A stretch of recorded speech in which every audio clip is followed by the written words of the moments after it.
more you use it, the less you trust it, right? Right. Okay, so we are recording on both. Okay, great. So I'll call the meeting to order. I know it's late. It's 7:13. Thank you, Ken and Rory, for hanging out and being patient with us.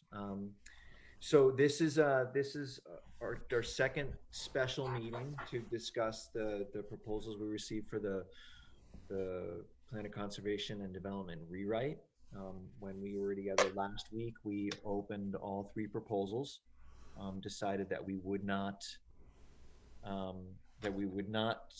discuss them in depth before David and Mark and I had a chance to review them. We have since done that. And because Anchor Engineering joined us last week and they had the opportunity to sort of take us through, at least on a high level, their proposal and their philosophy and who they are and what they could do for us, we would like to offer you both that same opportunity. So before we go too much further into this, I'll turn it over to you, Ken and Rory, to maybe introduce yourselves and let us know who you are and what you do. Sure, thank you. We both watched last week's presentation, so we were hoping to attend, but Rory is down in Turks and Caicos getting married. So. Married. Yeah, it was pretty nice. Congratulations. Thank you. Yeah, I'm missing the 85-degree sunny weather that we had down there. Definitely missing it today. But yeah, so I'll just introduce us. My name is Rory Fitzgerald, soon to be Jacobson. And Ken Livingston is Vice President with FHI, and I'm a senior planner. My background's in landscape architecture and urban design. And just a little bit about FHI Studio. We're a full-service planning firm based in Hartford. It was started 34 years ago now by Ruth Fitzgerald. It was a one-person firm, and it's grown really to a 50-person firm we have offices here in Hartford, one in New York City, and then a smaller satellite office in New Jersey. And I think the thing that sets us apart is we really have a comprehensive team. We have planners, environmental scientists, transportation engineers, urban designers, public involvement experts, and graphic designers. So we would be able to pull in a wide variety of people to help out on the POCD. And we have experience completing POCDs in small towns as well as large cities right here in Connecticut. These include Litchfield's POCD, the town of Woodbury. We did their POCD and their zoning rewrite. We're just about done with the town of Monroe's POCD. We worked with West Hartford to complete theirs, I guess a year ago now. We completed planned Bridgeport, their POCD, which has a nice website online you can go and check out. And we're currently working with the city of Danbury on their POCs. And we've worked with Sudbury, Massachusetts, so not just Connecticut, but in other states as well. So we definitely have plenty of experience completing these, as I said, in large and small firms. Francisco Gomes. Oh, go ahead. Yes. On those Connecticut POCDs, were they updates or initial? Updates. Yep, updates. Right. Okay, thanks. And one thing we found is a lot of towns we work with, they're like, we have this 200-page document that sits on a shelf. How can we make this more user-friendly, more implementable document that actually does something for our planning and zoning commissions? And I think that's something that we really pride ourselves on, is kind of coming up with it, working hand in hand with planning and zoning commissions, but also identifying really like implementation, like who's responsible for this? How is this going to get done? Like how do we accomplish this? And that's one thing we've heard in most of the communities we worked is like, we have to do it because it's required every 10 years, but what does it really do for us? We want it to be more of a tool for our town. So I think that's one thing that we're really successful with. And Francisco Gomes, he would be the project manager with myself really as deputy project manager. I think we offer like a really hands-on team. Ken, who's on the call, and he'll talk in a little bit. He'd be senior advisor to the project, and we'd really work with you on a day-to-day basis if needed to complete the plan. And, I think I'd be the one really interfacing with you guys most and being really hands-on. And as I said, we have graphic designers on staff that help with branding. We really pride ourselves on creating graphically rich documents, that are just nice to look at. They're user-friendly and intuitive, visually appealing, and as well as meeting all the state requirements. And I know that some of those requirements have changed with COVID over this past year, and we're aware of those changes as well. Ken, do you want to add anything? No, I think, I mean, you've probably, as you said, you've read a proposal. The one thing I would say is, our approach is we really like to custom and tailor to your needs. And what we found sometimes is to work topic by topic or theme by theme through the project. So we'll actually focus this month on a specific theme, whether it's environmental or it's mobility and transportation or it's housing. We found to really get in the weeds, almost work section by section, has been very helpful for commissions, because you allow to really focus, understand one topic. We kind of go back and forth. We use you as an editorial review as much as you want. Some towns really want to dig in. Other towns say, trust us, give us a final product for each section that looks well. But we found that process also allows us to then reach out to the community and focus on a theme or a topic. And it's worked really well in a partnership type of way, instead of us either coming back in 4 or 5 months and giving you, a large document. You got to figure out where it all goes. But this way we keep the momentum going and keep everyone engaged on a monthly basis. It's an approach that we found has worked well, especially in smaller communities where capacity and focus may not always be there. And so that's where we would advocate for you, is working hand in hand with you on that way, with Rory serving in that role. So, but I'll stop there because you may have some questions if you'd like, or. Do you do, FHI does all your work in-house? Correct. Yes, we have cultural resource specialists, landscape specialists, ecological, we have wetland scientists. We have birders that go out and will go. Yep. So every side, we're truly focused on we're the largest pure planning firm in Connecticut. We do conceptual design, sort of probably about 20% sort of an engineering design. So from a streetscape and all of that, but we're not doing, we're not a hardcore engineering firm, civil engineering. Our focus is on planning planning purely. Mm-hmm. It looked to me like your description of the POC document, your proposal, back on page 25, it sounded like your intention would be to do it de novo, as opposed to marking up whatever was done 10 years ago. I have no bias either way. I'm just asking you how do you foresee doing that? I think we found, we use the information you have, but it's just easier, it's cleaner, and pulling in the new information and data and charts and trying to figure out modernizing it. So it's not a bunch of just tables and tables and tables. So we like to pull some of the tables and pure statistics to the back if needed, and go to, what matters, what's important. So we like to be infographic and really fresh. So it's not that we're sort of like starting from scratch, but we found it just easier to sort of, I guess you'd say, pull it apart and reposition it in a new way versus just track changes, because you're forced to fit it into an older way. I think plans have evolved and the value of them has evolved. We found more communities.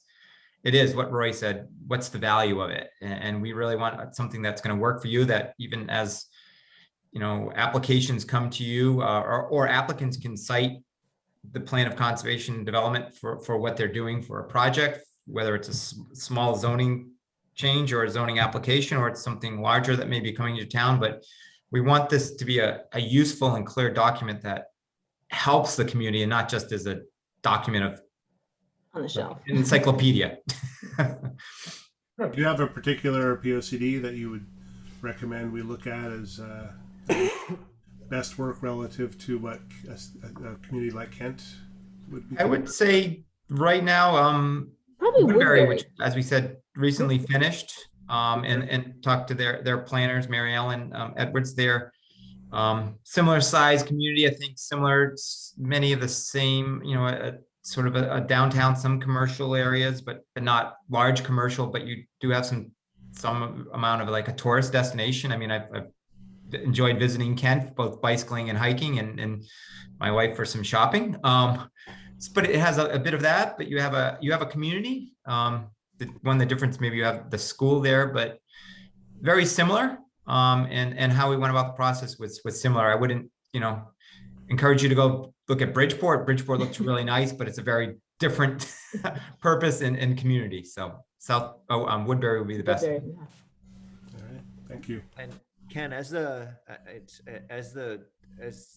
in your role as VP, I know that Francisco and Rory will be doing the lion's share of the work, but what's your involvement in the background? Anything. I bug Ken about 3 times a day. Moral support? No, it's sometimes creatively. I mean, we've worked together, Francisco, Rory, and I Francisco and I have worked for like 12 years together, and Rory, you're coming up on Over 8 years now. 8 years. So I'm not sure I have a specific role that I'll do what Rory tells me to do if needed. I also make sure we have other, staff if there's needs for coordination, especially when we do engagement events. I do a little bit of everything, some QA, QC, some, hopefully the most important thing that I don't do is sort of having to deal with issues with the client. And it's very rarely that I do that. So, but we work as a team more than anything else. I sometimes forget my role. Was on the phone with Rory this morning, helping her out with some GIS work. I technically get in the weeds. I do as much, maybe she'll tease me that I don't do as much as her, but we work in partnership. Yeah. Okay, and I just have one other question. How do you think that you being a woman-owned business is an advantage? Well, I'll let Rory answer that. Oh no. I tell you, I think it's I think it's great. I know what it takes to be certified in those in that arena. So it just jumped out at me. Yeah, I mean, I've been with FHI Studio for 21 years now. Never thought I would. I think we've always been. It's a great question in a sense. I think we're different. I mean, I think we're more without getting. I don't even notice it. I mean, to be honest. I think we're more respectful as a company internally. I think we have a more collaborative sort of fun and enjoyment that comes out. And I think it goes with our clients. I think we have many clients that say they really enjoy working with us, and we create relationships with our clients that last. And I think more clients we've had say we're fun to work with, and also our teaming partners. We fun in a sense. We're really serious. We get a lot of work done. I think there is some sort of, I'm not sure if I can stereotype it here. So this is live on Zoom. We can't fully hear what I say, but there's something inspiring with that. But it's a good question. Fair enough. That's great. You know that Matt really is just a figurehead, and the person who really runs our planning and zoning is Donna Hayes. So that fits in nicely.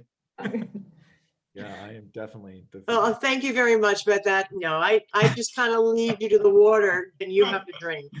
I think it's right. Roy says we don't notice it, but when other people look at us and look at us far, they won't notice it more. I mean, I think we're about 60% female from our staffing perspective, which is very unique in our industry, but I think we just don't notice it, Yeah. I would note, like, one thing I think is pretty unique. We have like a mentor program. Like, my mentor is Laurel Stegna with our office, and she's an environmental permitting, like, does completely different work than I do, but we work together. She's my mentor. And I know that we have a lot of women mentors that meant, like Parker, for instance, Ken, our transportation planner in our office. He's mentored by Carla Tillery, who's been with FHI a long time, and she's a vice president, also a transportation planner. So I think there's just, I think one thing that FHI does really well, among many other things, we just collaborate really well together. And I think there's, like Ken said, a lot of respect. And I consider Ken my friend, as much as I hate to admit it, but he is a good friend of mine. I think we have a good camaraderie. So. All right, that's great. It's a great question, though. Thank you. I don't think anyone's ever asked us that. No, we never directly. get that. Surprisingly. Well, maybe it's just because it's so commonplace. that nobody notices anymore. Like, Yeah. Yeah. Mark or David, do you have any other questions? Well, I know we're gonna follow up this session with questions to the bidders, so Okay. so Matt, I do have other questions about the community outreach and something about their project schedule, but do you want to just put those in the questions that we send to them, or? Yeah, let's do that, Mark. So I'm fine with that. yeah, we have, each of us have come up with a list of questions for each of the proposers. And we thought the best thing to do would be to put those questions in the format of an RFI to, Sure. and I think the questions will be different. Some of them will be the same, but not all of them will be the same to the three proposers, and we'll ask for a response. We'll get the questions out. We should do it tomorrow because we'd like to get those questions back early next week, certainly by Wednesday, so we have the day on Thursday in between our regular work stuff to take a look at the answers. And then what we'd like to do at the meeting next week is to discuss the individual proposers' responses with them, someone in a private chat, Okay. in a private room. And we were going back and forth about the benefits and the sort of pitfalls of having everybody answering in a round robin. And we thought that it might be unfair to the people who were answering first and the people who are answering third. You have the advantage of having a chance to think about the responses. So we're gonna pull everybody into a private room, talk for 15 minutes or so, and then pull the next group in and the next group in, and then come back out and just have a discussion. What I think everybody will listen. It's a public meeting, so they'll have the opportunity to listen. But Mark and David and I, with Donna's help, will review what we think. We'll have an open discussion, and then we'll make a recommendation back to the commission. So Great. drag you guys through it's another sort of short process and then Sure. another meeting. We'd appreciate your support. That sounds great. Great. You're a busy group. I know I'm on the West Hartford Bicycle and Pedestrian Commission, and I always think it's gonna be nice to volunteer. And then you're like, oh, it's a lot of work. Yeah, I tried to be as I Donna thought that as chairman I should be on this subcommittee, and I had thought that proposed enough. I always get thrown under the bus. You're usually driving the bus, Donna. Right over Matt. Well, it makes It sense. does, absolutely. It's and I'm happy to, I'm happy to look at these things. It's All right. Great. Thank you very much. Thank you very much. Have a good night. all right, great. Bye. Hey, thanks, Bye. guys. Thank you for showing up. Bye. Do you want to take a few minutes now and write questions, or we have the starter of the document, or do you want to talk tomorrow night after we all write additional ones? How do you want to approach? I could be ready, David, to look at the questions if Donna wouldn't mind taking some notes on this, or to whoever wants to type out these. I think all the questions that I want to ask personally are in the document that we shared. Yeah. David, can you type them up? Well, I mean, I think they're all in here, right? I guess we just need to turn them into. I kind of extract them out. I can probably take a first crack at that. Yeah. So you wanted to let's go through, and I know David's questions are down below. So let's just take it from the top of the document, right? And start with planometrics. I would say the first question is my second bullet, which has to do with the public scoping workshops and Do you guys have the document open? yes. I'm trying to get to mine. So I'm gonna. All right. So I think the way I would write this is, let's see, how much community community, what do we call it? Community involvement? Community Community outreach. outreach is necessary for the POCD. Can you clarify, or can you reduce, minimize? Or I could say, like, we don't believe we need that much. Yeah, David, I would say, like, we had in mind significantly less community outreach, and thought we'd only go to the public comment at the end of the process. Do you feel that more is necessary? Investment in the process 2012, and considering only a single session of feedback on the proposed final plan. So what are your thoughts on this, and would you feel comfortable significantly reducing each needed to produce? How's something like that? That sounds good. I might work in that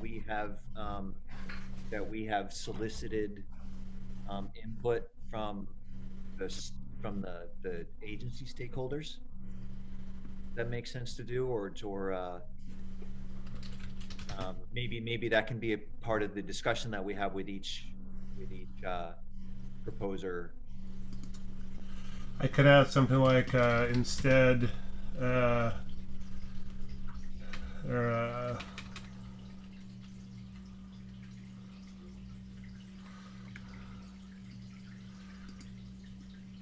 community outreach, and instead soliciting feedback from the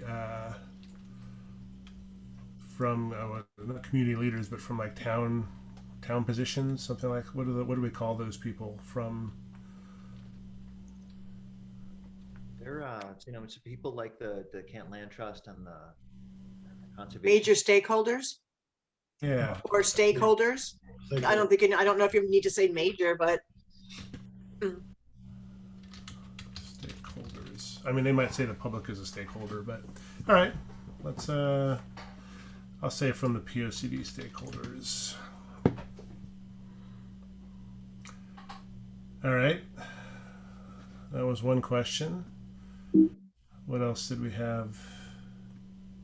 Mark's comment to the fourth bullet. You see, he seems to have stretched work out until the last possible date for the update. I would think this could be shortened considerably, and this question could be just for planometrics. And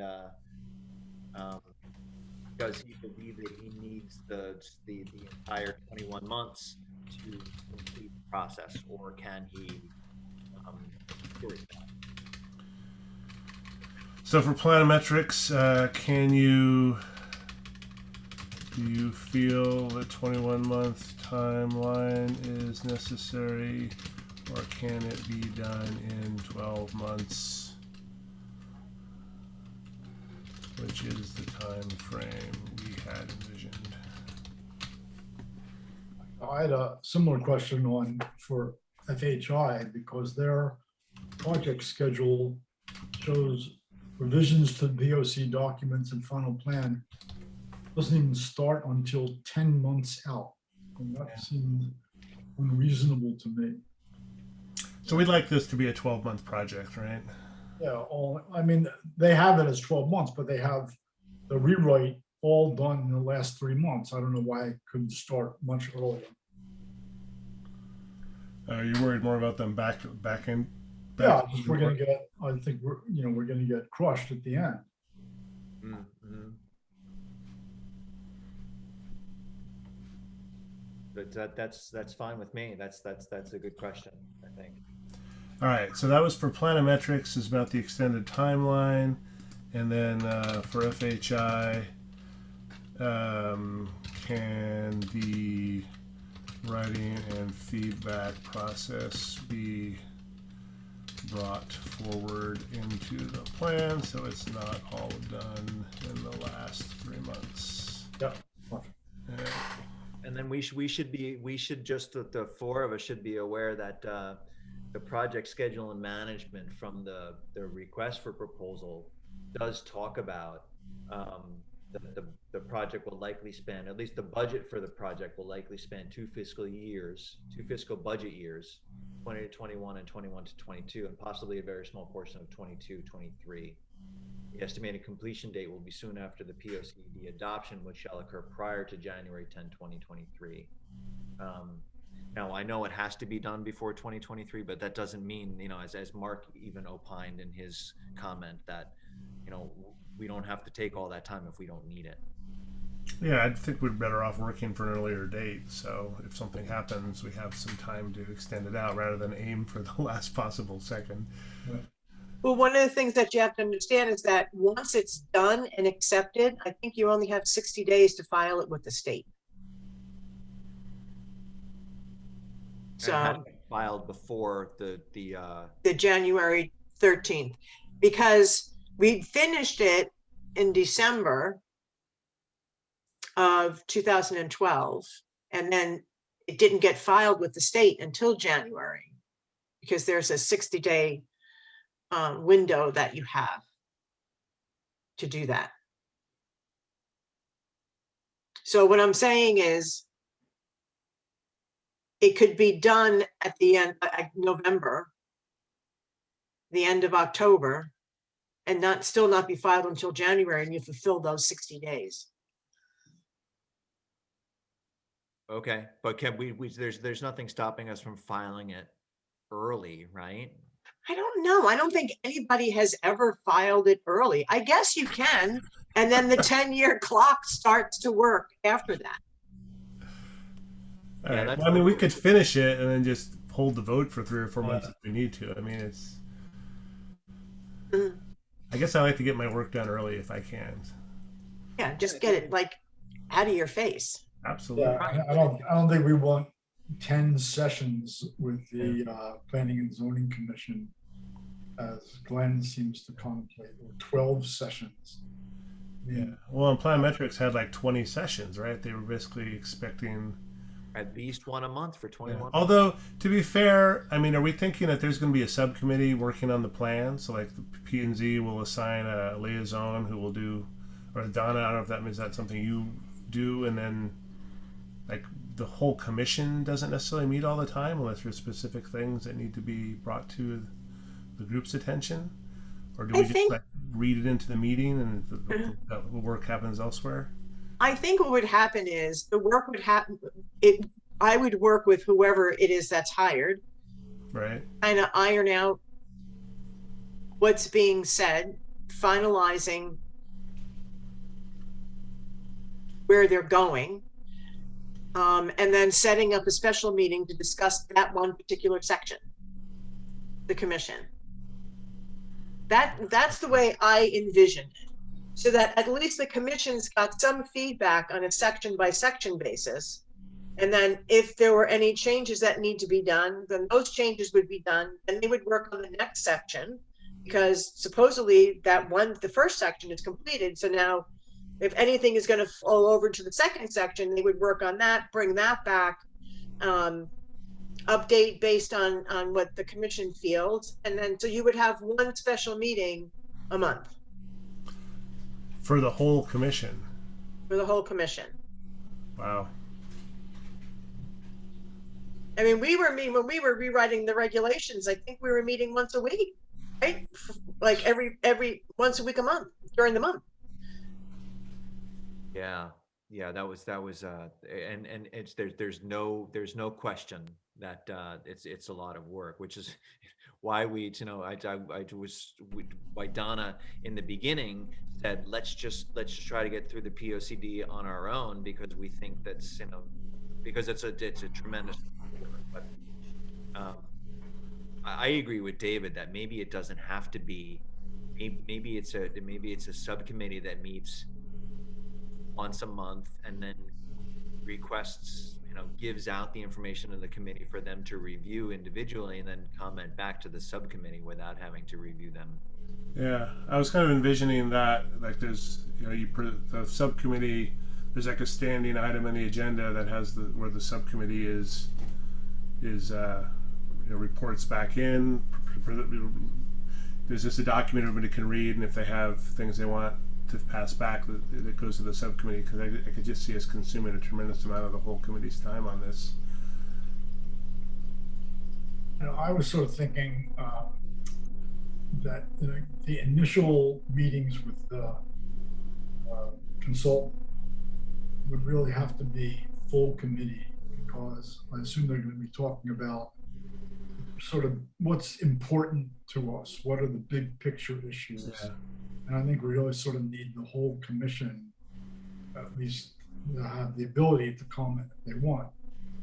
Once that's done, I would think a subcommittee can handle, the drafting minutia.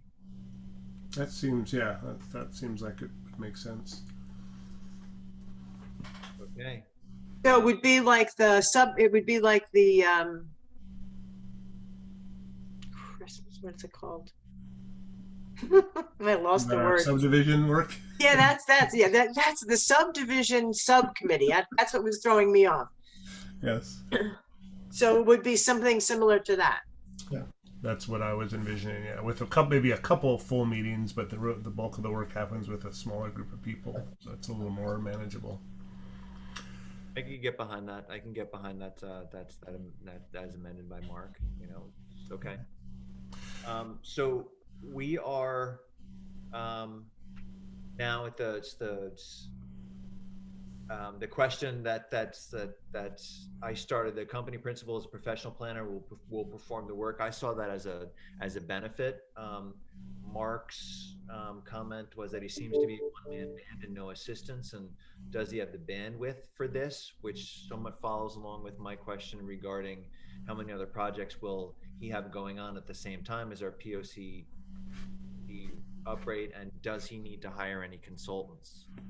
So maybe distilling that into one question for Planometrics to say, do you have, what's your workload during the time frame that we're talking about, and will you have to hire any outside consultants?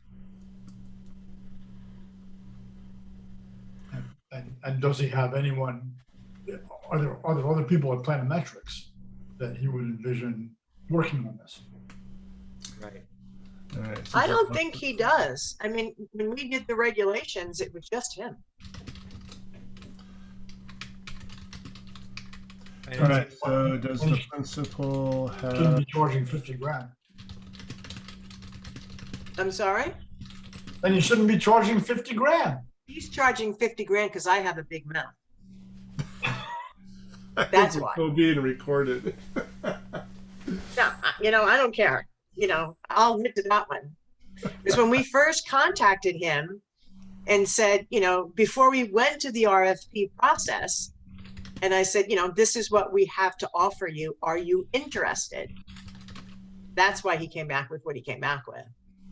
Got it. I got to tell you, given the fact that he has this head start knowing all about our zoning regs and prior experience with us, and that we're going to tell him, we're looking for a lot less community outreach, he's got to come down substantially in price, I think. He should. All right. The question I put in, does the principal have enough bandwidth to complete the project, and will other consultants need to be hired or brought in to complete the process? Supplement his work. Yeah, okay. To support the work. I would put a similar question to FHI, because that guy, Francisco Gomez, reading over his CBI or whatever, he seemed to have 4 other active projects that are ongoing at the moment. We could ask him, but I felt pretty comfortable. They gave a very specific hourly breakdown and who was doing what. Yeah, they did. And he was project managing, so it seemed like I think of all three, they broke out the work product plan They did. um, The most the detail, most accurately, yeah, or not accurate, but the most specifically. Like I felt that's for sure. And they he's called it out, like who's doing what, when, how, the assignment of people, and there were different specialties. Like it certainly seemed like they could justify and validate what they were doing. And it's 128 hours over, whatever it is, 12, 18 months. It doesn't seem unconscionable.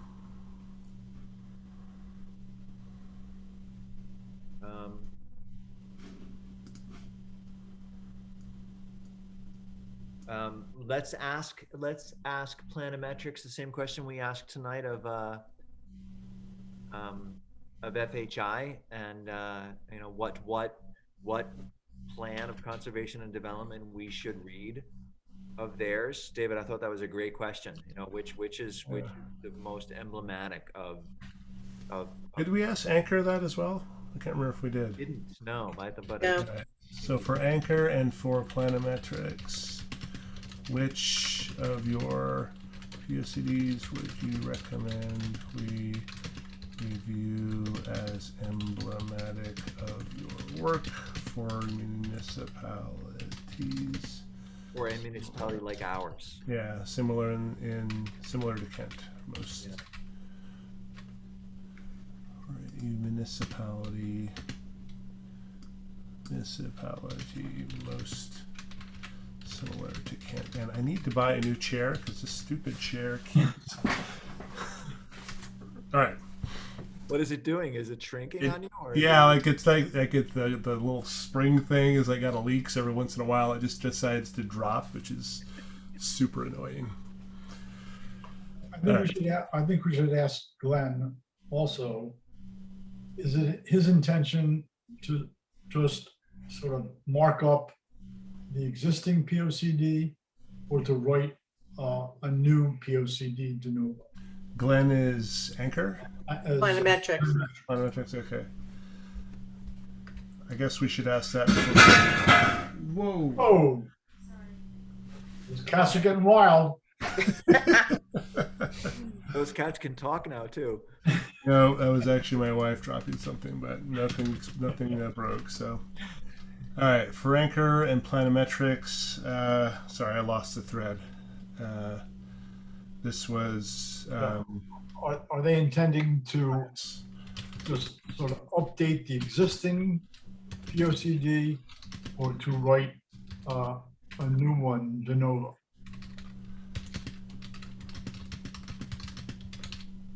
Is that NOVEAU? DENOVO. I'm saying created from scratch. That's good.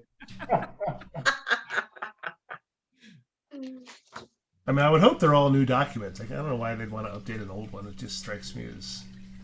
Again, one of them, I thought their fee proposal differed if they were just doing a markup versus doing a new one. Yeah, that was Anchor. That was Yeah, Anchor. that was Anchor, right? Yeah. Oh, it says existing plan format. Yeah, so yeah. they wanna Okay, you're right. Yeah, that's. write in. Yeah, I took that as marking a markup versus a whole new rewrite. All right, so this is really just a planometrics question then. Yeah, because FHI answered it on the call. Yeah, it's kind of weird. Why would they want to do the existing plan format using the source document software? Let's work. I guess. So. They got it. They just got to unplug and put in new words like we were going to do. Right. Only we weren't going to get paid $50,000. But they found a way to offer us something for a lower price point.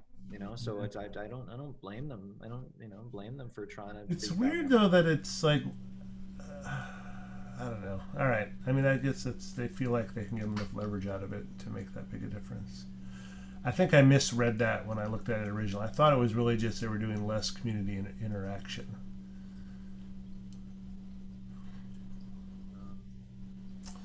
All right. So then, so if we go to questions for FHI specifically, following with this document, My question on my bullet point number 3 is sort of, they seem to specialize, the PM and the deputy PM specialize in urban planning and multimodal transportation. And I wonder if they can tell us why they think that those skills are important for a small community like ours.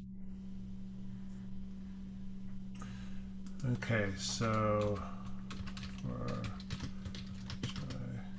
gonna say much of the RFP response talks about transportation.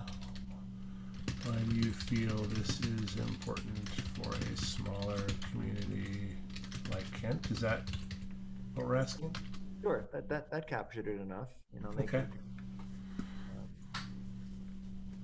yeah, I think a broader, a more broadly phrased question is better. It sort of gives everybody the opportunity to expound on what they think is important. Yeah. Okay. I was curious to ask all three how they bill. Do they bill on a progress basis based on percent? It's like percentage of completion. That doesn't make any sense. I mean, they bill us at the end when they deliver the product. I just Okay. I hope it's some sort of milestone-based billing thing, but They said they would bill monthly, but they didn't say based on what they would bill. all right. Someone display, please describe how you bill. Please describe how you bill. Yeah. All right. and I assume that these are all, you know, if we sign up with any of these, it's a fixed price contract based on their bid number, right? It's not, these are not estimates. This is what they'll do it for. Yeah. Right. So I would assume they would. I actually think they would generally provide a service agreement which has like specific billing for deliverables. Would be what I would personally would expect. Yeah, some kind of schedule of values. Ultimately, there's just one deliverable here. That's the POCD. Well, there's different steps along the way, right? You know, there might be Yeah. for each meeting. There might be a rough draft deliverable. There might be a, you know, I'm sure they've done enough of these. They probably all Yeah. have a metric that they use to bill. Oh, we should ask. That's good. Yeah. I think when Glenn did the regulations, I think he billed us on a monthly basis. I think there was an initial deposit, and then he billed us on a monthly basis.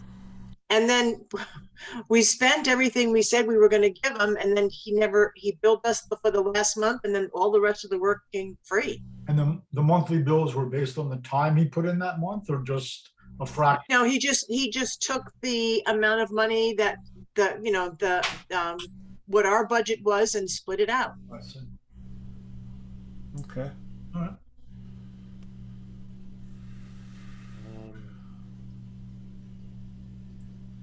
So we talked about the POCDs, and they recommended, FHI recommended that we look at Woodbury, right? So Yeah. ask that I'll question. read that one. I think Mark and I both mentioned, we both talked about engagement. I said make sure the loudest voices are not overrepresented, and I think Mark, you said something about social media. What did you say? I saw your bad data gleaned through social media. Do we want to ask them just to explain in more detail how their community engagement process works, or do we not care so much since we don't expect to have much? I guess we should still ask how they handle engagement with the stakeholders. Yeah, I think that's I think all of them talk about what they're going to do with the community outreach. FHI really talked a lot about the social media. And there's lots of trolling that's happening on social media now, and I wonder. I think that's a good question to ask them all. Is in the community outreach, How do they filter out the loudest voices and to get the true data? All right. So I'm going to say, how does each firm engage with the community? And I'm going to flip it around. How does each firm engage with the major stakeholders and the community to ensure that the loudest voices are not overrepresented in the final project, or sincere social media does not influence the content? Okay, I think that's good too. If people are sincerely angry, I guess we should know about it. But if it's nonsense, then Shouldn't. more blacktop in our community, please. It seems to get us through the major questions for FHI, and then anchor. I actually, FHI, I might ask them. They're a regional. They said they're a regional firm, and actually, you know what? I think I might just ask this of Anchor, because Anchor now has merged with B&L, Right? and B&L is really a regional firm, and Anchor wasn't involved in planning, and B&L is, but they don't have a lot of experience with planning in Connecticut. So how do they think that their regional experience with planning translates to our local planning needs? Well, but I think that's why they have that subcontractor involved. That sub has lots of Connecticut experience, but sort of my question was, so then why are the B&L guys taking the lead? I mean, we should just be getting a proposal from the Connecticut guys. Yeah. So the guy the sub-consultant was that Tycho, right? Tyche? Tish, whatever they are. However you say it, yeah. Hello. And yeah, Mark is right. Mark, you're absolutely right that those guys looked like they had plenty of planning experience. They look like I'm sure that's why their names in here. Yeah. So how do we want to phrase this? Well, I think let's try to leave it open-ended instead of calling out to his Tyche. Just ask them how their regional planning experience translates into value for the local planning that we need in Kent.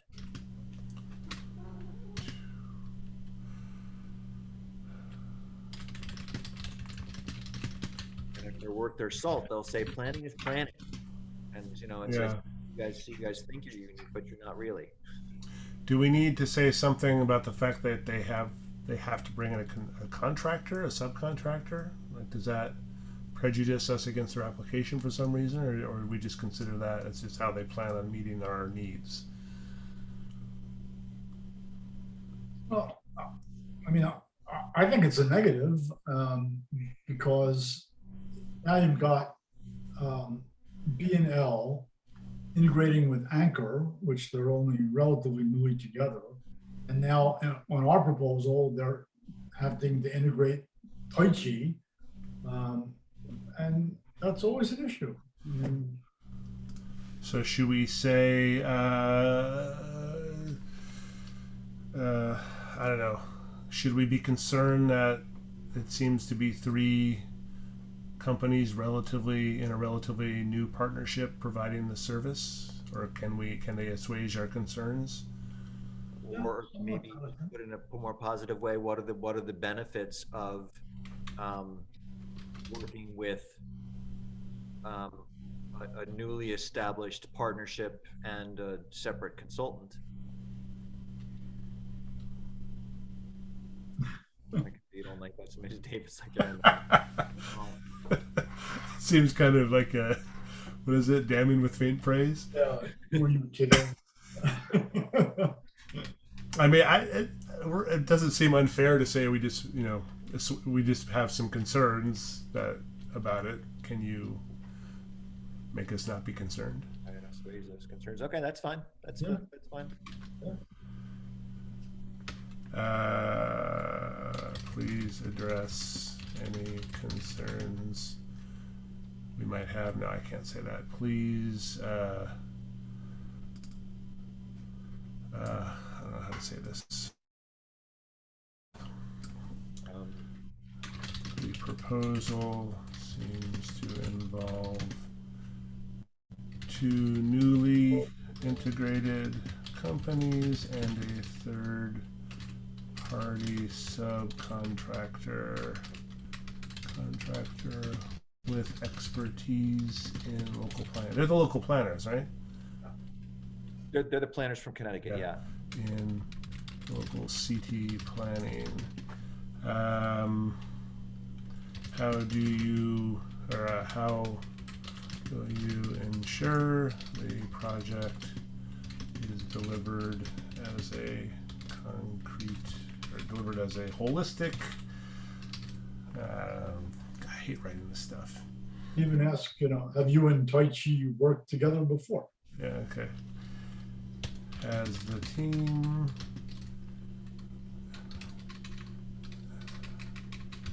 the three companies worked together before on a similar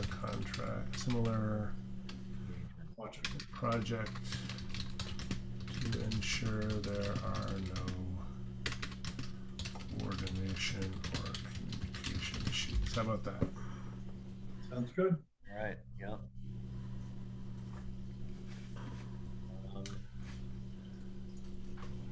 And then general questions for all three. Are we there yet, right?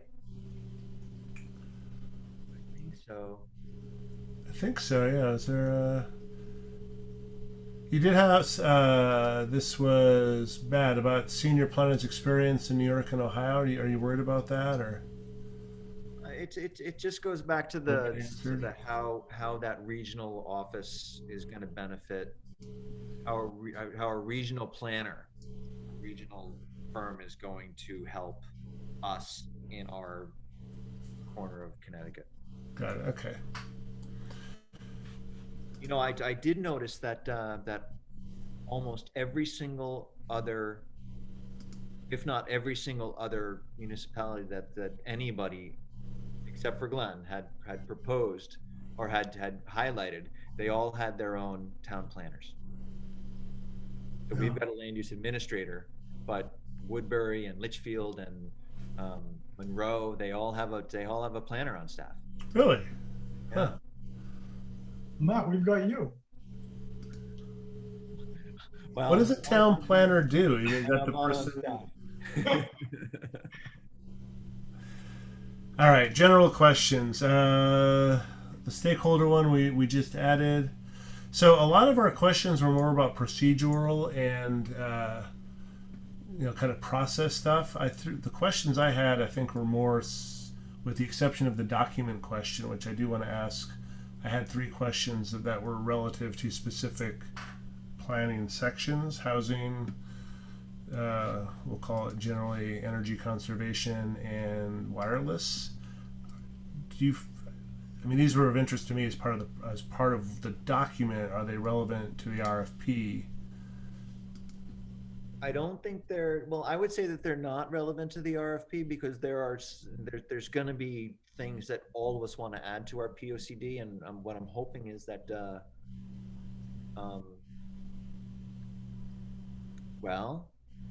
maybe on second thought, maybe we can ask each of them for a list of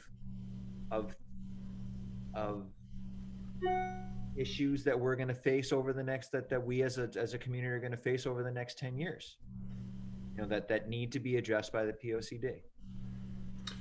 And what are we asking them to answer us? Is telecommunications, is sustainable energy, climate change, anything, any broad ideas that we need to consider as we go through this process. Oh, so you want them to give us a list of specific You features? should tell us what they think the top 3 issues are that we're going to need to address in the POCD with regard to the next 10 years of development. All right. So please list your top 3. Please list your top 3 challenges that you feel municipalities will be facing that need to be addressed, or that maybe that are, I would say that are new, or that are specifically have changed dramatically, or like what are we trying to highlight? We're trying to highlight ideas, issues, items that might not be on our radar that should be. That'll be facing over the next 10 years, because isn't the plan of conservation and development supposed to go out 10 years? Right. And the other thing that you might want to try to get them in some way is to talk to the COG, because the COG has their own initiatives that they would like to see in the northwest corner. One of them is fiber optics. You know, they have their own. Like, I wonder if we shouldn't be asking them if they think it's a good idea to tie our plan of conservation and development into the plan of conservation and development for the northwest COG. I think that's a good question. We can just add, yeah. I think that we could just add that. Yeah, that's a good question. I'm going to put that in there just as a placeholder. So I said, please list your top 3 challenges that you feel municipalities will be facing over the next 10 years that were not as critical or were not even addressed in our previous POCD. That's not a question.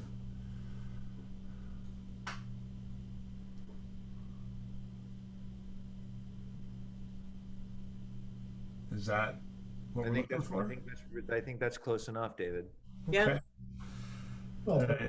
Well, I'm not sure that it should be that we're not addressed, because, you know, affordable housing was addressed, and surely that's going to be one of their top. I would think that would Yeah. be. Well, it's kind of meant as an either not as critical, or perhaps, oh, I put this in. Perhaps we're not even addressed in our previous POCD. All right. How do you feel? How should the Kent POCD be influenced by or coordinated with work being done by the, is it Northwest COG? Is that what you call it? Yeah, Council of Governments. I'm sure they will all know what that is. Yeah, I mean, they should, because they've done There the you go. POCD for a lot of the 22 towns that are part of it. So Yeah, okay. Alrighty. So I can remove my 3 specific technical questions, and I can go to the subgroup. Alright. And then I will take out the anchor thing, but if I turn this into a question, I don't know what I'm trying to say. I guess I'd like to ensure that the POCD has a digestible form suitable for the community, along with the stuff supporting it. I don't know how to answer that as a question, or make sure clear that's a requirement, because we didn't really put it in the RFP like that. So maybe the question is, will the final POCD be a static document, or and it include web link. Or you could say, David, do you think it's appropriate that the POCD have a short, readable summary for the public as part of the document?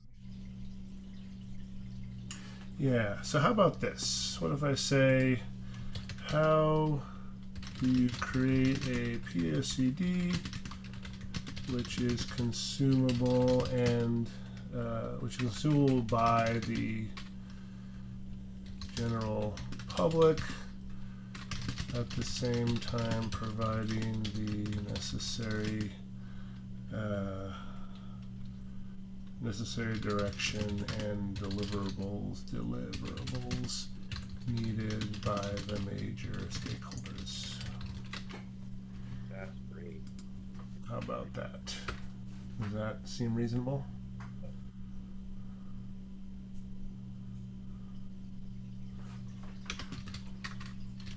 Without being dry like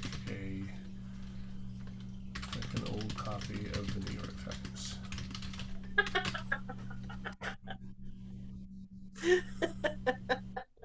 I'm thinking Teen Vogue. Not that it, There you go. we'll see if they read to that point. All right, how about without reading like a phone book? We won't call any newspaper out by name because I am an avid reader of the New York Times. Yeah, I listen to it more than I read it anymore. I can't even keep up with my already short list of podcasts, but all right. So Is that okay, do you think, or you want to futz with it? You guys have been silent on this, so. I was just going to suggest that that we take a fresh look at it first thing. Okay. And then if we want to make any changes, we'll see. Mark and I can suggest, or even David, if you want to modify what you've said, make some suggestions and then get it to Donna so that she could send it out. And if we do that, Yeah. I'm going to be on the Yeah, Cape. Donna's already on it. I will be away next week. are you working tomorrow? No, you're working from home tomorrow.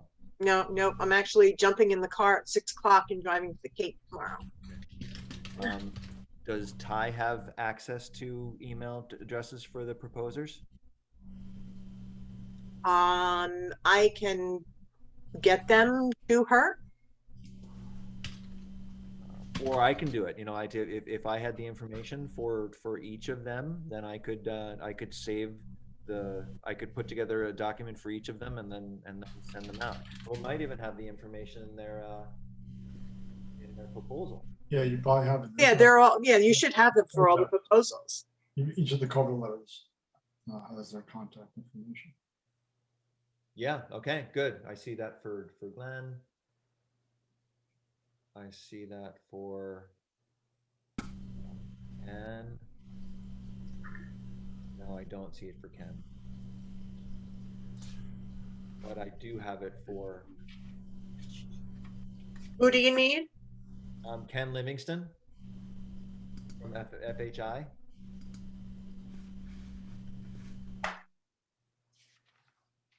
Must be in there, right? I have. Wait, no, I do. It's there. It's in the body. I do. I've got Ken, and then from Anchor, got John and Mark. Yeah. So okay, I have everything that I need. So Great. take a look at it and then put them together in a. Donna, do you have a blank planning and zoning letterhead? I can email that to you. That would be great. Then I'll copy and paste the questions as PDFs and onto our letterhead. I will put my name on the bottom of it, and I'll send it out after we've taken a look after we've reviewed it, and I'll do it by tomorrow afternoon. If Mark and David and I can finalize our stuff first thing, Sure. we'll go from there. And Donna, then you have to notice another public hearing for next week. Oh, not a public hearing, but a meeting. Yeah, you just need to let me know when you want to do that. You want to do it on Thursday again? Yeah, Thursday works for me. Works for me. Works for me. Same bat time, same bat channel. Yeah. so that's the 29th Yep. at 7. And then you're gonna want me to send that to all 3 applicants as well. Yes, and Yes, tell they them, should all attend. yeah, tell them what our plan would be. That we want to ask them each questions individually. So if they can make themselves available at the meeting, that would be great.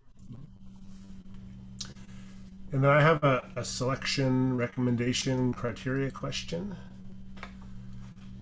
Why you were frozen? It's very Oh strange. yeah, my internet's picked up in a bit. You can hear me now? Yep. Yeah.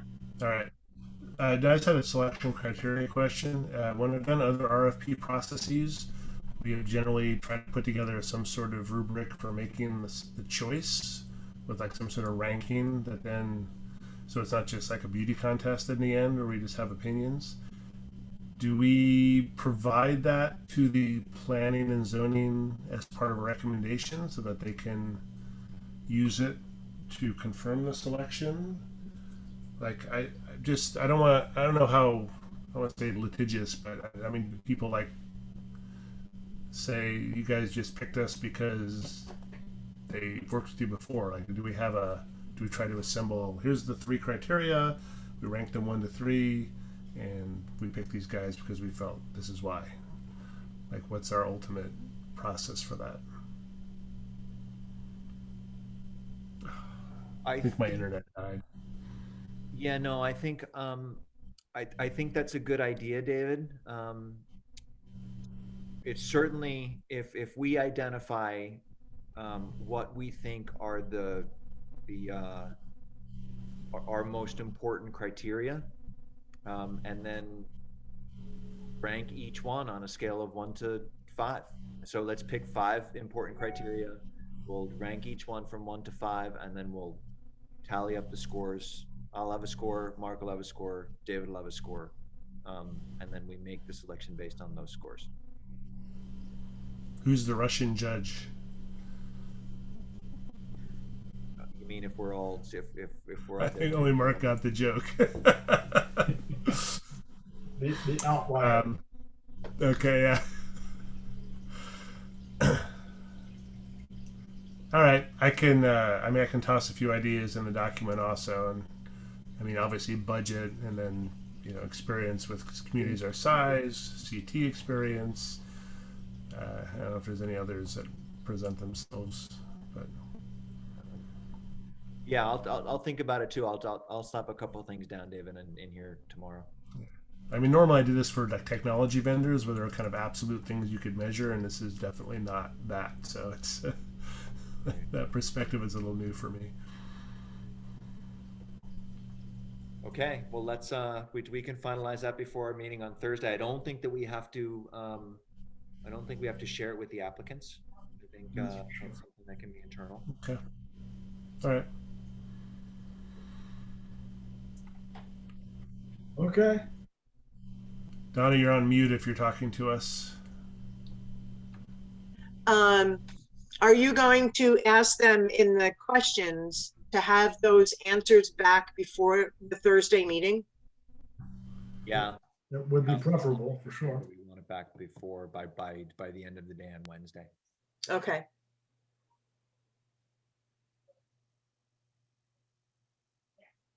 All right. Okay, good. Well, thank you. Thanks, David. Thanks, Mark. Are you still in Thank Florida? you. Or are you back in Kent? I will be back in Kent next, in 10 days. Okay, well, I'm happy to see that you're in the dark, just like us. But very tense. I'll be in Vietnam at some point, and I'll be doing this meeting at 7 in the morning. Really? Yeah, we haven't been back in almost 2 years, and my wife misses her family, and I miss Aw. Vietnam. So we're gonna probably go there for a month, but probably not till the fall at this point. Nice. That's So, nice. Yeah, family, especially now, family's so important. Yeah, it's been a long time. Anxious to get back. But for the luck of the draw, I would have been trapped in Vietnam for the pandemic. Yeah, really. Oh, that would have not been good. It would have been great. Nobody got sick there. Did nobody get sick at all? Their initial there was great. Like they've had very, very few cases. I think under 100 deaths in total in the whole country. Why? So, you can turn off the recording. I can give you my personal opinions on that. It's probably That's not fine. relevant to the meeting. No, oh, yeah, you're right. I forgot. We're still doing that legal thing. All right. I move we adjourn. Okay, all right. So just to confirm, I'm going to set up a meeting for next week. I'm going to send Matt the planning and zoning letterhead so that you can put the questions on there. You'll send that out. And then I'll set up the Zoom meeting for next week, put that on the agenda, file that before I go away, and then it'll be taken care of. So, Donna, will you be able to join us next Thursday? Or will yes. you? Okay, fine. So Yeah. you understand, you'll know how to pull us into a room or to exclude others. Okay. Yep. I'll be there. I have to do a wetlands meeting on Monday, so I'm bringing everything with me. Well, thank you for Lucky making you. yourself available while you're on vacation. What are you gonna do? What are you gonna do? It is what it is. Okay, so we are adjourned at 8:25. Okay. Good. Well, then Stop. I'll